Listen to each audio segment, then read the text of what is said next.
नमस्ते। नेपाल एउटा यस्तो देश जुन अहिले एकदमै महत्त्वपूर्ण मोडमा उभिएको छ। एकातिर भ्रष्टाचार, अर्कोतिर भूराजनीतिक प्रतिस्पर्धा र भित्रै अनेकौं सङ्घर्ष। आज हामी यही जटिलताभित्र डुबुल्की मार्नेछौँ, जसले देशको भविष्य कता जान्छ भनेर तय गर्दैछ। एउटा कुरा कल्पना गर्नुस् त, के हुन्छ जब देशको संसदमा एक कुख्यात गुण्डालाई शहीद घोषणा गर्नुपर्छ भनेर माग उठ्छ। सुन्दा अचम्म लाग्छ हैन?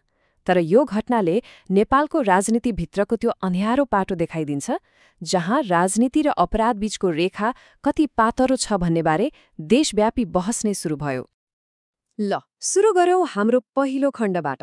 कहिलेकाहीँ कस्तो हुन्छ भने ठूलो समस्याको जरा एउटा सानो देखिने घटनामा लुकेको हुन्छ, जस्तै एउटा सामान्य खानाको तस्विर, तर त्यसले कसरी देशैभरि आक्रोशको आगो बाल्न सक्छ। ल हेर्नुस्, यो कुनै सामान्य भोजको तस्विर थिएन। एकातिर डाक्टर गोविन्द केसी जस्ता अभियन्ता स्वास्थ्य क्षेत्रमा सुधारको माग राखेर आमरण अनसनमा थिए। अर्कोतिर देशका ठूला नेताहरू मेडिकल कलेज खोल्न खोजिरहेका एक व्यापारीसँग बसेर मार्सी चामलको भात खाइरहेका थिए। जनताको लागि त यो तस्विर एउटा प्रमाण जस्तै बन्यो, राजनीति र व्यापारको त्यो अपवित्र गठबन्धनको, होइन त? अब यो समस्या कति गहिरो छ त? तथ्याङ्क हेरौँ। सन् 2019मा ट्रान्सपेरेन्सी इन्टरनेसनलले 180 देशमध्ये नेपाललाई भ्रष्टाचारको सूचीमा 113औं स्थानमा राख्यो। सोच्नुस् त, भारत र श्रीलङ्का भन्दा पनि पछाडि। यसले के देखाउँछ भने भ्रष्टाचारको पर्सेप्सन अर्थात् बुझाइ यहाँ कति गम्भीर छ। यो एउटा ठूलो राष्ट्रिय चुनौती हो। अब कुरा गरौँ दोस्रो खण्डको। यो लडाईँ यो केवल दुईजना मान्छेको मात्र थिएन, यो त देशका संस्थाहरूको आत्माकै लागि भएको लडाईँ थियो। दुई फरक सोच, दुई फरक प्रणाली बीचको टक्कर। यो लडाईँका दुई मुख्य पात्रहरूलाई हेरौँ। एकातिर हुनुहुन्छ डाक्टर गोविन्द केसी, एक निस्वार्थ डाक्टर जो सुधारको लागि आफ्नो ज्यानै दाउमा लगाउन तयार, भोक हडताललाई नै आफ्नो हतियार बनाएर। अनि अर्कोतिर लोकमान सिंह कार्की, जो भ्रष्टाचार नियन्त्रण गर्ने सबैभन्दा शक्तिशाली निकाय अख्तियारको प्रमुख थिए, तर उनीमाथि नै शक्तिको दुरुपयोग गरेको गम्भीर आरोप लाग्यो। उनीहरूको यो टकराव भनौँ न देशको लागि एउटा नैतिक परीक्षा जस्तै बन्यो। कार्कीमाथि लागेका आरोपहरू सामान्य थिएनन्। अख्तियारलाई नै समानान्तर सरकार जस्तै चलाएर विरोधीहरूलाई तर्साएको, आफ्नो परिवारको मेडिकल कलेजलाई फाइदा पुर्याउन अरूलाई सिद्ध्याएको, अनि आफ्नो नियुक्तिको विरोध गर्ने पत्रकार र अभियन्तालाई निशाना बनाएको। यहाँसम्म कि सर्वोच्च अदालतकी प्रधान न्यायाधीशलाई 10 करोड घुसको प्रस्ताव गरेको जस्ता गम्भीर आरोपहरू पनि लागे। कल्पना गर्नुहोस्, रक्षक नै भक्षक बनेको अवस्था। यस्तो बेलामा डाक्टर केसीको एउटा भनाइ एकदमै सान्दर्भिक छ। उहाँले भन्नुभयो, मानिसहरूले शिक्षा र स्वास्थ्यलाई व्यापार बनाइरहेका छन् र म त्यसको विरुद्ध लडिरहेको छु। हो, यही अडान थियो जसले उहाँलाई आम मानिसको हिरो बनायो। उहाँको लडाई व्यक्तिगत थिएन, यो त पूरै प्रणाली सुधार्नको लागि थियो। ल, अब यो कथालाई अलि फराकिलो बनाऊ। यो समस्या डाक्टर र अख्तियार प्रमुखमा मात्र सीमित थिएन, यो त एउटा प्रणालीगत रोग हो जसको जरा राजनीति, व्यापार र अपराधको गठजोडसम्म फैलिएको छ।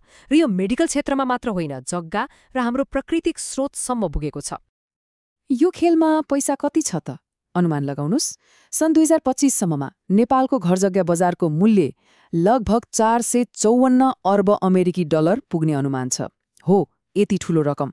जब यत्रो पैसा दाउमा हुन्छ नि, तब भ्रष्टाचार र अवैध कामको लागि लोभ पनि त्यति नै बढ्छ। यो जग्गाको मूल्य कसरी बढेको छ? यहाँ हेरौँ न। काठमाडौँमा एक आनाकै 20 लाखभन्दा बढी, पोखरा जस्तो ठाउँमा 8 लाखसम्म। जब मूल्य यसरी आकाश छुन्छ, तब सार्वजनिक जग्गा, खोला किनार, तालको छेउछाउ कब्जा गर्ने प्रवृत्ति पनि बढ्छ। र यो सबै राजनीतिक संरक्षण बिना सम्भव नै हुँदैन। अनि यसको नतिजा के हुन्छ? एउटा खतरनाक गठबन्धन बन्छ, राजनीतिज्ञ र भूमाफियाको, जसले पोखराको फेवाताल जस्ता सुन्दर र संरक्षित सार्वजनिक जग्गाहरूमा खुलेआम अतिक्रमण गर्छन्। यो भ्रष्टाचारको असर हाम्रो वातावरणमा कति भयानक परेको छ, यो तथ्याङ्कले देखाउँछ। सन् 1963मा 10 वर्ग किलोमिटरभन्दा बढी फैलिएको फेवाताल सन् 2020सम्म आइपुग्दा घटेर लगभग आधा, अर्थात् 6 वर्ग किलोमिटरभन्दा पनि कम भयो। सोच्नुस् त, हाम्रो प्राकृतिक सम्पदा कसरी नासिँदैछ। अब यो कथालाई अलिकति जुम आउट गरेर हेरौँ। जब घरभित्रै समस्या हुन्छ, घर कमजोर हुन्छ नि, तब बाहिरकाले खेल्ने मौका पाउँछन्।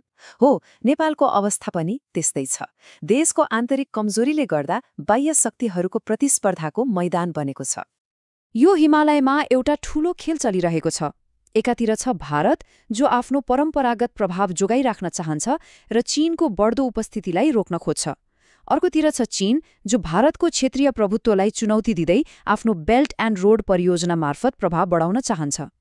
र यी दुई हात्तीको लडाईँमा नेपाल ठिक बीचमा छ। यो प्रभावको लडाईँ विकास सहायताको नाममा पनि देखिन्छ। अमेरिकाले $500 मिलियन को अनुदान एमसीसी लिएर आयो। चीनले ऋणमा आधारित बीआरआई परियोजना अघि सार्यो। नेपाल भने अनुदान लिने कि ऋण, कसलाई चिडाउने, कसलाई खुसी पार्ने भनेर एकदमै नाजुक सन्तुलन मिलाउन खोजिरहेको छ। यहाँसम्म कि बेजिङसँगको संयुक्त सैन्य अभ्यास पनि रोक्नुपर्ने अवस्था आयो। र यो लडाईँ अब लुकेको छैन। चीनले त खुल्लेरै अमेरिकाको एमसीसीलाई बलजबरस्ती कूटनीतिको औजार भन्यो। यसले देखाउँछ कि कसरी यी महाशक्तिहरूको वाकयुद्ध नेपालको भूमिमा चलिरहेको छ, जसले हाम्रो कूटनीतिले झनै जटिल बनाएको छ। ल, अब सबै कुरालाई एकै ठाउँमा ल्याएर हेरौँ। एकातिर देशभित्रै भ्रष्टाचारको धमिराले खाइरहेको छ, अर्कोतिर बाहिरका शक्तिहरूको आफ्नै स्वार्थ छ। यस्तो अवस्थामा एउटा गम्भीर प्रश्न उठ्छ, रक्षकहरूकै रक्षा चाहिँ कसले गर्ने? त्यसो भए अन्तिम प्रश्न यही हो। भित्र भ्रष्टाचार र बाहिर भूराजनीतिक दबाव, यो दुईको चेपुवामा परेको नेपालको भविष्यको रक्षा अन्ततः कसले गर्ला? यो एउटा यस्तो प्रश्न हो जसको जवाफ सायद हरेक नेपालीको छनौट र नागरिक समाजको सक्रियतामा लुकेको छ।